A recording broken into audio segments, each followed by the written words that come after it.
The movie starts in a high-security federal prison in Colorado. An inmate named Ray Breslin is approached by a fellow inmate who warns him about someone named Jax. According to him, Jax is about to start a fight with Ray. The next day, like the inmate had said, Jax attacks Ray, but is soon overpowered by him. Ray wins the fight, but because of the commotion, the prison guards put him into the isolation area of the prison. It is a high-security area that only the dangerous inmates are brought into. Ray is then put into a tiny room with no windows and only a toilet. He is also watched upon at all times through a security camera. The only possession he is allowed to have is a Bible. Ray quickly begins to devise a plan to escape from the prison. He has already analyzed the layout of the prison and found that the high security area is beside the fire garage. Next, he notices that the prison is short on guards, which makes his work easier. For several days, Ray watches the guards and figures out their regular behavioral pattern, including going out to smoke for exactly 7 minutes. With these pieces of information, Ray figures out what time and way would be the best to escape from. Now he only has to find a way to somehow get the passcode to his high-security prison door. For this, he tears a thin layer of plastic from the chocolate milk packaging that he is given with every meal. He sneakily lays the plastic on the touchpad and acquires the series of numbers of the passcode. With the numbers in hand, it is easy for him to figure out the sequence. He also manages to inform his team outside the prison to create a distraction at exactly 4 on the day he will escape.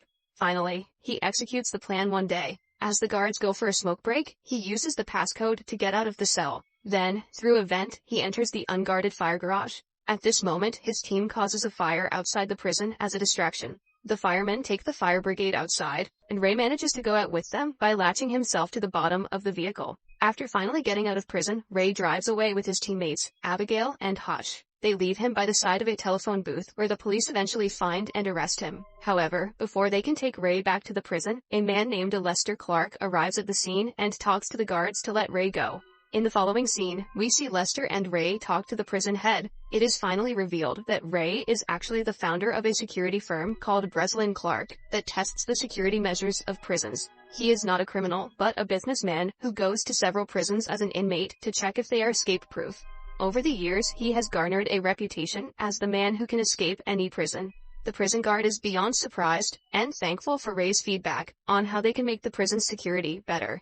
After the meeting, Ray goes to his office for the first time in 5 months. He solves the world's dumbest computer problem and impresses his friend. His business partner Lester has scheduled a meeting with CIA operative Jessica Miller. She wants Ray to test a new top-secret prison for disappeared persons on the condition that Ray and his team cannot know the prison's true location. She offers him millions of dollars for the deal, but Ray is skeptical of the idea. He only agrees to go when his partner Lester requests it of him. They provide him with a fake identity of a Spanish terrorist for hire named Anthony Portos. On the day he is supposed to go to the prison, Abigail places a tracker in his arm as per protocol. However, things start going south when he is kidnapped and drugged to be put in prison, so its location remains anonymous. His abductors also painfully remove the tracker from his arm as Ray loses consciousness. When he wakes up, Ray finds himself in a glass cell on top of a platform. Around him are several similar cells, with prisoners in them. They are being watched through moving cameras. Ray is then brought to meet the prison warden, Hobbs, who introduces himself. Ray is confused because he was told the prison warden is a person named Marsh. Knowing something is off, Ray cites his evaluation code, which is supposed to get him out of the prison in case of an emergency. However, the warden completely ignores it and declares him an inmate. Outside the prison, Abigail and Hush try their best to find Ray's location. While back in the prison, the inmates are told to evacuate to the Babylon area. The guards all wear identical masks and are allowed to hit any inmate they dislike. A while later, Ray is approached by another inmate named Emil, who warns him to not get killed. Thanks, Emil. He also says that he hasn't committed any crime and was simply imprisoned because some people want to get the information about his boss, Mannheim, from him. Ray now starts to believe that this prison doesn't hold federal criminals, but is a torture chamber that rich people send their enemies to. He plans to investigate further in the isolation area. So, Ray and Emil start a fight in order to be sent there. The warden sees this from the cameras and is almost excited to have them fighting. And who wouldn't be? This is like history's greatest WWE match. Soon, they are sent to the isolation area, which is a tiny room and substitute for a torture chamber. The room acts like an oven, with a temperature higher than a human being can handle. It is intended to disorient and dehydrate prisoners with high-powered halogen lights. The warden watches the two suffer in the heat through the cameras. After a day in the chamber, a prison doctor named Dr. Kyrie visits Ray. He seems sympathetic to him, but doesn't answer when Ray asks him their location. After the session, Emil and Ray are let out of the room. During his time in the chamber, Ray has found out that the cell floors have rivets of steel instead of more secure aluminum. So, he asks Emil to acquire a metal plate that he can use to open the rivets. On Emil's next meeting with the warden, he is asked about his boss, Mannheim, again. Emil deliberately makes the warden mad, and guards forcefully shove a water pipe down his throat. While he is being tortured, Emil manages to get a piece of metal. After the meeting, he demands to know Ray's plan in turn for the favor. Ray reveals that he has been analyzing the structure of the prison and has come to a conclusion that the place is underground. So, if he gets the bolts out and makes his way upward, he might be able to reach the surface. After hearing his plan, Emil believes that Ray can help him escape. They quickly execute the plan and start a fight to be sent back to the isolation chamber. There, Ray begins to open the rivet while hiding from the camera. After he is done, he bangs the chamber to signal Emil to distract the guards again. Emil starts to scream, making everyone look at him, while Ray blocks his camera with a paper ball he had in his mouth. He finally gets into the vent and makes his way outside. On his way, he accidentally breaks a pipe, causing the chamber to fill with water. When Ray finally gets outside, he is surprised to see that the prison is in a massive cargo ship in the middle of the ocean. He quickly goes back in before anyone can see him. The water leak causes the isolation chambers to flood, which distracts the guards and makes it easy for him to get back without being caught. In the following scene, we see Ray's friends Abigail and Hush talk to Lester about Ray's disappearance. They see that the check Ray had been provided for his work had bounced. Moreover, the woman who offered Ray the job is out of contact. They ask Lester to run a search, but the man dismisses them, claiming that Ray is doing his job. After the two leave, we see Lester calling the prison warden and asking him to keep Ray in the prison for the rest of his life. In one of Hollywood's greatest twists, it turns out that Lester is greedy and wants to have the company to himself and be its sole owner. So, he had to set up the fake deal to get Ray to the prison and keep him there forever. However, Abigail and Hush do not give up and keep looking for Ray. Hush finds out about an illegal private-owned prison named The Tomb that people put their enemies in. It is in fact the prison that Ray is in, but Hush can't find the prison's location.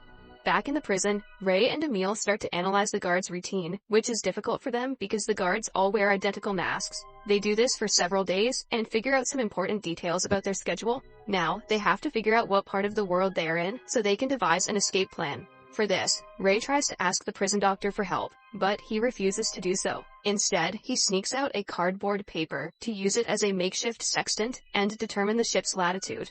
They will have to be on the top of the deck to make the sextant work. So, Ray and Emil ask a Muslim inmate, Yaved Afridi, to help them with the plan.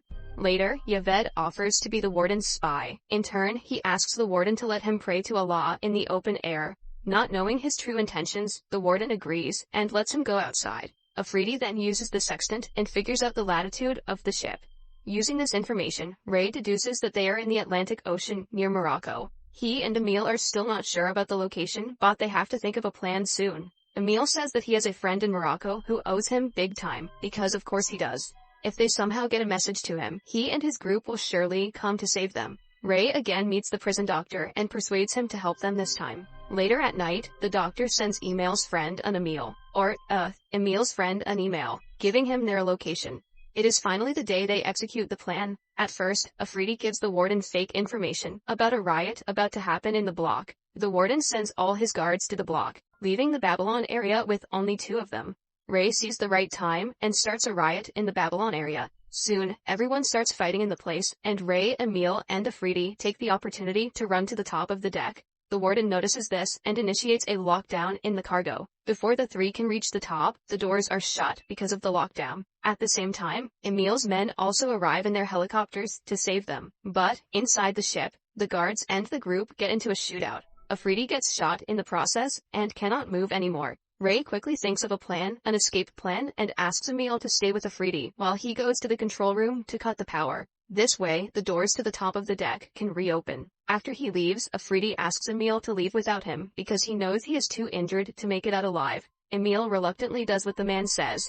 Sometime later, the guards get to Afridi and kill him, but at the same time, Ray manages to shut the power down, helping Emil get on top of the deck. Emil runs to the helicopter, which is being shot at by the guards. Soon, he and his friends retaliate, while waiting for Ray to come out. Ray, however, is stuck inside the ship in a tank. The guards are looking for him everywhere, so instead of getting out, he flushes himself into the sea. Emil's helicopter takes off, and he sees Ray struggling in the water. To help him, he throws the helicopter's ladder below. Ray latches onto the ladder and fires at the oil tanks on the ship. This causes an explosion that kills the warden and his men. At last, the two safely fly away in the helicopter and land on the Moroccan coast. A car comes to pick them up, and to Ray's surprise, Jessica, the woman who had offered him the job in the prison, steps out of it. He is even more baffled when Emil says she is his daughter. It is then revealed that Emil is actually Mannheim, who everyone thought was his boss. He had lied about his identity so his enemies wouldn't kill him. Jessica knew her father was in prison, so she had to get Ray imprisoned to get him out. Before leaving, Jessica tells Ray that his business partner, Lester, got involved with the prison warden and demanded they keep Ray forever, so he was in fact betraying him. In the following scene, we see Ray and Abigail together. Abigail informs him that Lester was offered a job as CEO of the prison if the prototype Ray was staying in proved to be inescapable. After learning that Ray has escaped, Lester packs his bags to flee, but Hush and Abigail track him down and put Ray's revenge plan into action. Then, we see Lester being attacked by Hush in a car. When the man wakes up, he finds himself still inside the car, but his car turns out to be in a massive cargo ship, traveling to an unknown destination.